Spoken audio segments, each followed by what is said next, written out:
Everyone, this is Umang Sharma from आपका सहपाठी and welcome back to the channel. Friends, आज के इस वीडियो में मैं आपको बताऊंगी कुछ ऐसे टिप्स जो मुझे लगता है कि आपको काफ़ी ज़्यादा हेल्प करेंगे टर्म 1 में 40 आउट ऑफ 40 लेकर आने के लिए। तो स्टार्ट करते हैं अपनी टिप्स। टिप नंबर 1, अकाउंट्स और मैथ्स जैसे जो प्रैक्टिकल सब्जेक्ट्स हैं, मैं थ्योरेटिकल सब्जेक्ट्स की बात नहीं कर रही हूँ, जो प्रैक्टिकल सब्जेक्ट्स हैं उनकी प्रैक्टिस आप अभी से स्टार्ट करो। वो ऐसे सब्जेक्ट्स नहीं होते कि जिनमें आप एक दिन पहले से स्टार्ट करेंगे और हो जाएगा। जैसे अगर बिजनेस स्टडीज़ है मान लीजिए, तो उसमें प्लानिंग चैप्टर है या कोई भी चैप्टर, तो आप उसमें फिर भी एग्जाम से अगर एक रात पहले पढ़ रहे हैं तो आप उसको कर पाएंगे। लेकिन अकाउंट्स, मैथ्स जैसे सब्जेक्ट्स में ऐसा नहीं होता, पहली चीज़। दूसरी चीज़ ये कि अभी भी आपके पास काफ़ी टाइम है, ऐसा नहीं है कि आपके पास टाइम नहीं है। अभी अगर हम सितंबर को निकाल भी दें तो अक्टूबर नवंबर 2 महीने हैं आपके पास, तो काफ़ी टाइम है। Tip number 2, choose the right book. आपको सही बुक चूज करनी है। जैसे अगर हम अकाउंट्स की ही बात करें तो अकाउंट्स में आपके पास बुक्स के बहुत ज़्यादा ऑप्शंस नहीं है। आपके पास एनसीईआरटी की बुक है, आपके पास टीएस ग्रेवाल की बुक है, आपके पास डीएके गोयल की बुक है। आप कोई सी भी एक बुक को उठा लीजिए, उसको बहुत अच्छे से कर लीजिए। कॉन्सेप्ट्स नहीं बदलते, चाहे आप टीएस ग्रेवाल से प्रिपेयर कर रहे हैं, डीके गोयल से प्रिपेयर कर रहे हैं या फिर एनसीईआरटी से प्रिपेयर कर रहे हैं।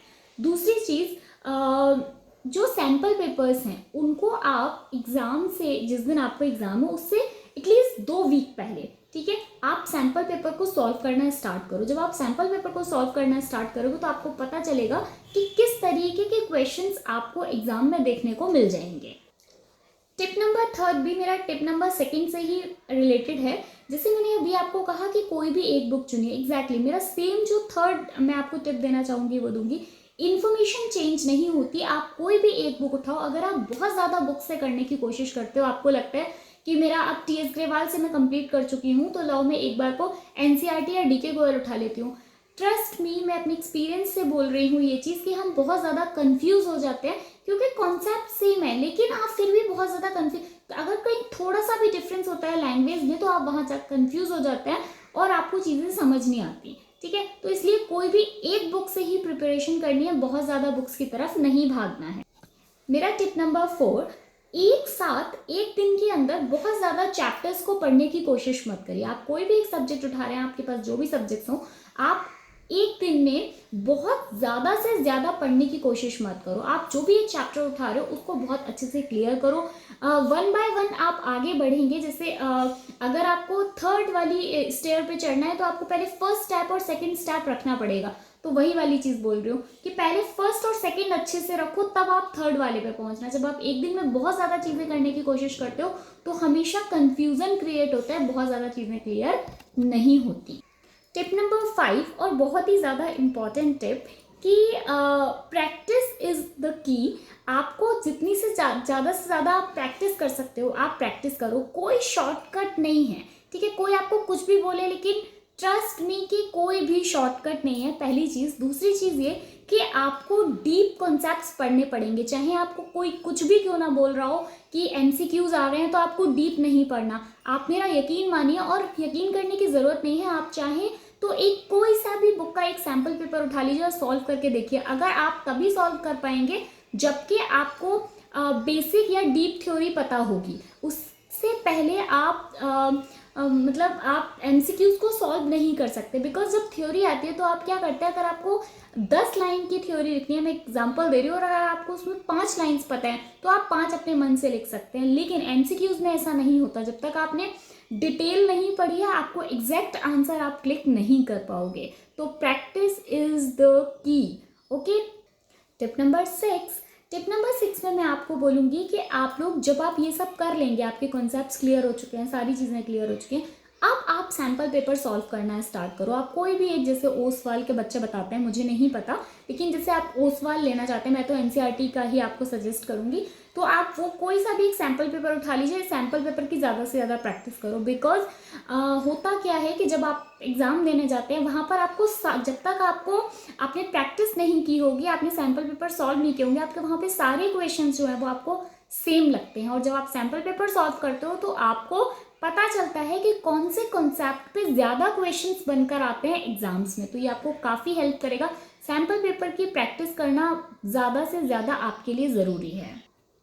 टिप नंबर 7, देखो जो टर्म 1 अभी आपका होने वाला है ये सबके लिए बिल्कुल नया है। हम सब आपको सिर्फ बता सकते हैं, एग्जैक्टली हमें भी नहीं पता कि मतलब किस तरीके का पेपर होने वाला है। इसके लिए मैं आपको बोलूँगी कि टाइम मैनेजमेंट बहुत ज़रूरी है। जैसे आपको पता है कि आपके एग्जाम में 50 क्वेश्चंस आने वाले हैं, आपको पता होना चाहिए कि आप एक क्वेश्चन कितनी देर में कर सकते हैं। अगर आप जो इजी क्वेश्चन है उनको जल्दी, उनका टाइम मैनेजमेंट अच्छा करके चलते हैं, आपको पता है कि ये वाला एक क्वेश्चन मुझे 30 सेकेंड्स में या 40 सेकेंड्स में करना है, तो उसकी फिर आप क्या कर सकते हो, जो लॉन्ग क्वेश्चन है, जो केस स्टडीज़ हैं, आप उन पर ज़्यादा टाइम लगा सकते हो।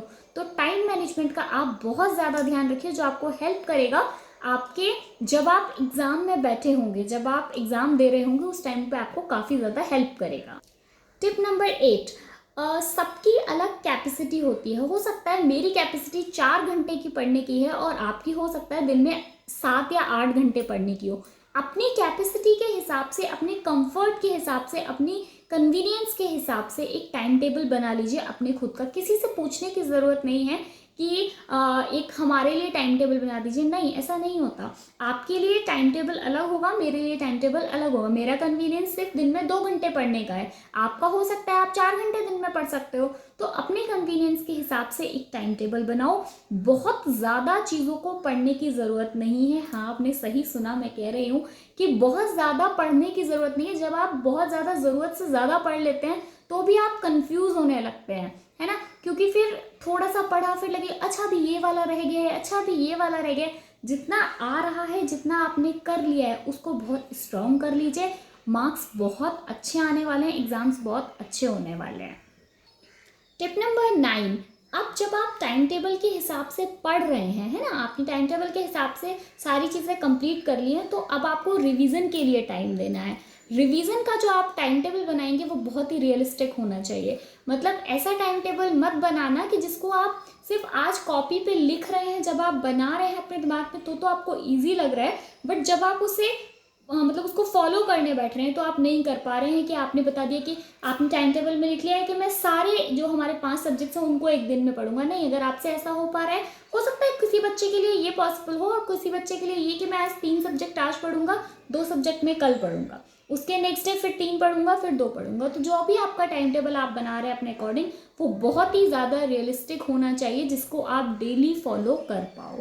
टिप नंबर 10 और लास्ट टिप है आज के, सेल्फ मोटिवेटेड रहिए। देखो, मतलब मैं बार बार शुरू से ये बात कह रही हूँ कि अभी टाइम है। अभी अगर आपने अभी भी पढ़ना स्टार्ट नहीं किया तो आप अभी भी पढ़ना स्टार्ट करो, ठीक है।